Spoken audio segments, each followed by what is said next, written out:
Okay, there are three topics that we are dealing with right now. One is the ceasefire between Israel and Hamas.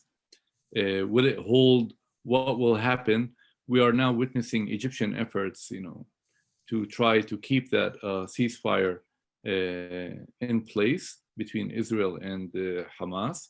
We're also seeing an international effort to try to rebuild Gaza, to channel funds into Gaza, but there's a dispute over who will be in charge of that, of the reconstruction. The dispute is between the Palestinian Authority in the West Bank and Hamas in Gaza. But what is good, at least for Israel, is that the calm is being kept right now. The ceasefire has been in effect since May 21. What is also a bit encouraging is that the Egyptians are now trying to expand the ceasefire so that it will include a prisoner exchange agreement between Israel and Hamas. So that's where we are standing with with Gaza. We had a war between Hamas and Israel. Hamas claims that they were victorious. This victory, or so-called victory, makes people like me worried because it undermines the moderates over here, and it emboldens the radicals and sends the wrong message that if you fire at Israel, you get what you want. For Hamas, victory also means that not only firing rockets at Israel, but the fact that they remained in power. The fact that Israel did not remove them from power. So for them, that's victory, and they don't care if the whole Gaza Strip is destroyed, if they fight to the last Palestinian. As long as Hamas is in power, that's what's significant for them. So in the next few days or weeks, we will have to keep an eye on what's going on between Israel and Gaza and see if the Egyptian efforts are successful. Meanwhile, what is happening inside Israel is not less dramatic. I mean, there's a political drama unfolding in Israel with the establishment, or the talk about an establishment of a new coalition. The most important thing is not that Netanyahu has been ousted. The most important development or aspect of this whole political drama is that for the first time, we have an Arab party that has signed a coalition agreement with the new government. And that is unprecedented.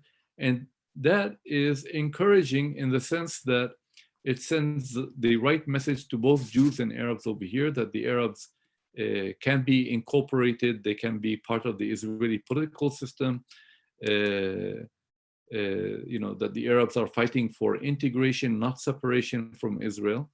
This agreement between the Arab Party and Ra'am and the Lapid Bennett government, we call it over here, which has not been sworn in, by the way, yet. We don't know what will happen in the next few days, but assuming that this coalition will be formed, for the first time you will have an Arab minister or an Arab party participating in the government. We had ministers in the past, but this is the first time that an Arab party officially joins a coalition.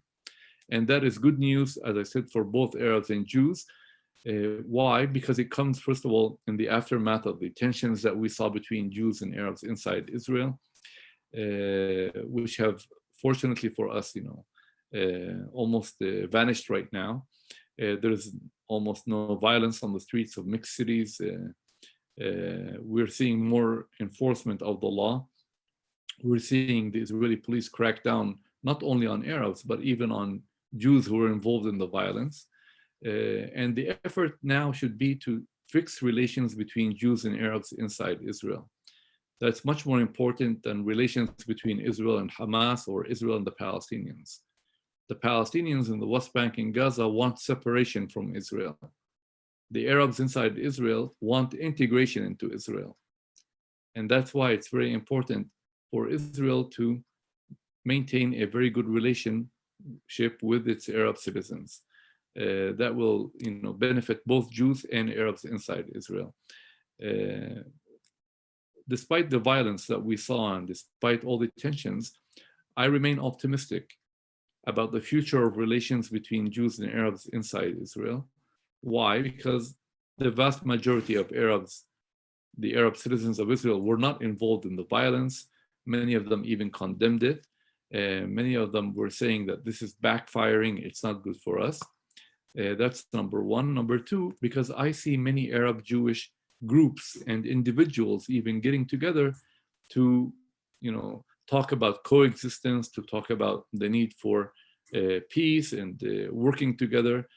And as I said, on the ground, we are seeing that things are calming down inside Israel. And I hope that the participation of the Arab Party in the new coalition will further improve ties between Jews and Arabs inside Israel.